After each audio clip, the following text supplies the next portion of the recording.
everybody to the Single and Stiletto Show. I'm Suzanne Oshima, and I'm a matchmaker and dating coach at Dream Bachelor and Bachelorette, and I'm also the founder of Single and Stilettos. Today we have on our show David Crowther, and he's a dating consultant for men, and I'm so excited to have him here today because we're talking about, I think I get this question all the time, is why didn't he call when he said he would call? So before we jump into this topic though, David, I would love for you to tell our audience a little bit about you and how you became a dating consultant.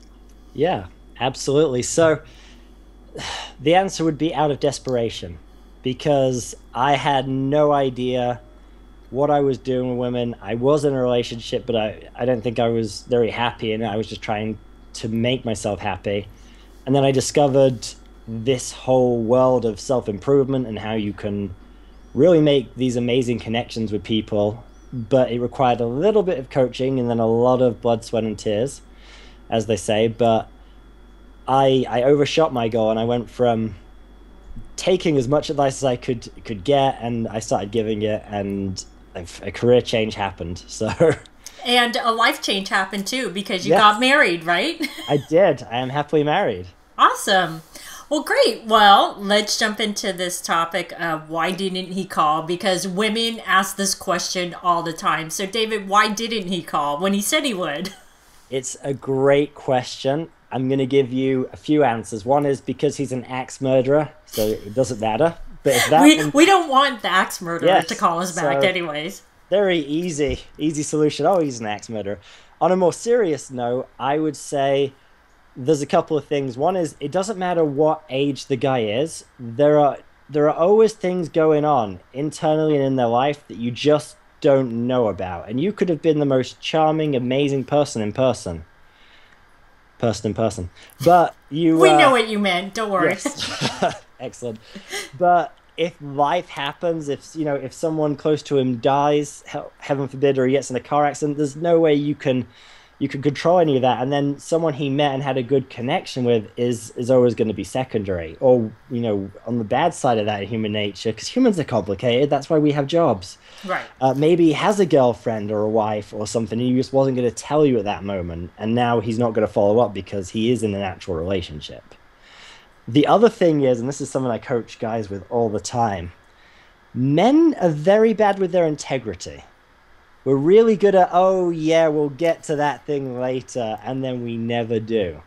And there's a million reasons you can look into that, whether it's just because he doesn't have, no rite of passage, no reason to have integrity, and that's continued all the way up to, you've seen people with 80 who just can't be anywhere on time, can't do what they say they're going to do.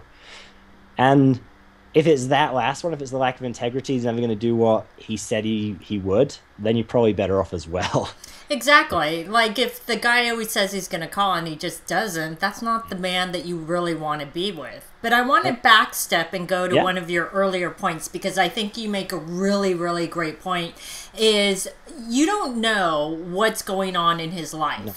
And I always find from the other side, because I coach a lot of women, is they always look internally to themselves of, what did I do wrong? Was he not attracted to something? Was it something I said? Or whatever it is, instead of thinking that maybe, like you said, there's something going on in his life too. I mean, of course, there's always... he may not have called because he maybe wasn't attracted, or maybe it was because of something you said. I'm not going to lie, because I don't want you to think that then it's never that, because of course it can be that. But I also want women to also realize that you're only 50% of the equation, that you have to realize it's not just about you, it's about him. And like David said, what's going on in his life, you never know. It's true. You could give 100% on your end, but if you get 0% on the other end, then that's not a relationship. That's painful. Right. So. Well, let me ask you a question, because this is the second question I always get after this question. Oh, excellent. Is, okay, so whether it's after a first date, or say if it's after several dates, and he said he called, but he didn't call, should a woman reach out and call him? I think these days that's fine. I think it comes down to, again, it all comes down to timing, because I know a common fear that women have is seeming too easy, on the opposite spectrum, men are very afraid of seeming like they're needy. So you've got these two people kind of dancing around like, oh, shouldn't I? And it gets very complicated. But if you've been on several dates, yes, absolutely, I would just reach out, because you never know. And if it isn't meant to be a bit cliche, it isn't meant to be. If it's not your guy, he's not your guy. On the other hand, if it's been just one day, but you know, you've gotta, it's almost like you have to pre-plan for these little games people are playing. You know, you have to be, it's very complicated in the sense of, if you want to get rid of all that, that's great, but you don't really know what's going on in that person's head. Right. And correct me if I'm wrong, because I've had other male dating experts say this, is that if a man really wants to go out with you or see you, he's going to call you. And he's going to get in touch with you, whether it's texting or calling or whatever it is. But he's just not going to sit there and wait for it to happen if he's really, really interested. Is that true? He's not going to wait for it to... So here's the interesting thing. If you have a guy who's got, if he really likes you, you have this situation that occurs where some guys overthink it. And they massively, massively overthink it. So I would agree with most of that. But if they're really, really overthinking it, then they start to get worried about making mistakes, or they start to get a little bit nervous or insecure, like, oh, did I do something wrong last night? And they re-question everything that's going on. And so then wait, I have to ask you a question, because this is really interesting, because you coach a lot of men. So yeah. So men really go through this thought process, because women always feel like it's always us that goes through that thought process. But you coach a lot of men, so they go through this thought process of second guessing themselves. Oh yeah, you see guys agonize over what might be the best text possible to send, and then they'll send it, and then they won't get a response for an hour. They'll be like, "Oh man, I should have thought about it for another 5 hours. I really should have." Another 5 hours for one text. And you're like, no. I mean, the biggest problem we have with men is, it's like, look, you had a good connection. There was something there. Don't play the game. Text the very next day at the latest, because if she feels the same way, you want to build on that connection. And the problem is, when a guy starts to play those games, I'm sure your women and yourself notice this. You start to lose a lot of interest in them, because you don't want to be the one who's having to chase him and lead him. You want someone who's going to go ahead and take some action.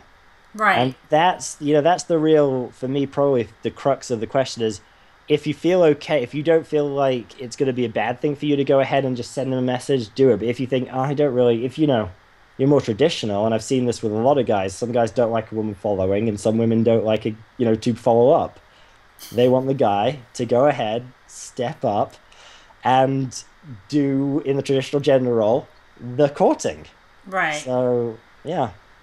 Well, what I always tell my clients, male or female, because I coach both men and women, is that it's a push-pull dynamic. So it should never be one-sided, where you're always texting him or he's always texting you, because like you said, if a man is always the one that's initiating a call or a text or whatever it is, then he's going to feel like, is she really interested in me? Yeah.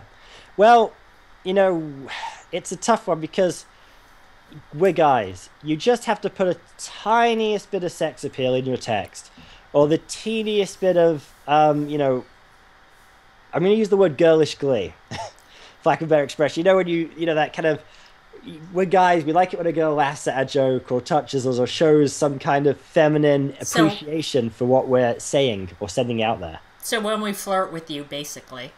Basically, but the most specific things we really like is a sign that we've changed your emotional state. So, haha, that's really funny, enjoying what we've brought. Or the other thing would be just a tiny, and this is so funny because guys really don't need much to run off with this thought on their own. Just a tiny bit of sexual anything, like just a hint of I know a woman that used to just text guys like, oh, I just got out of the shower, and that was enough. There's a whole world of thought going on there that she didn't need to even think about, but it was enough just to hint at that sexual connection. Right. So, but yeah. I will preface that with, don't sext a guy after a first date, because then you're sending the complete wrong message. Right, David? I always say, I wouldn't even do the picture trading thing. It just seems like it's going to go wrong very quickly, even with Snapchat.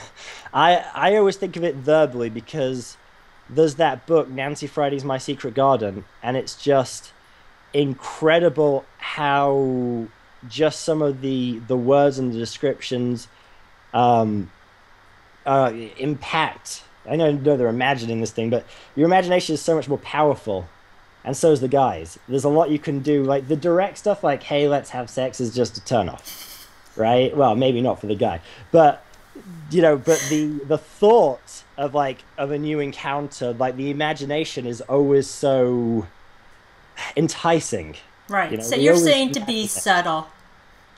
Yes, I'm way too verbose today, but yes, I am. Okay. Well, these have been some great tips. So, David, tell our audience how they can find you.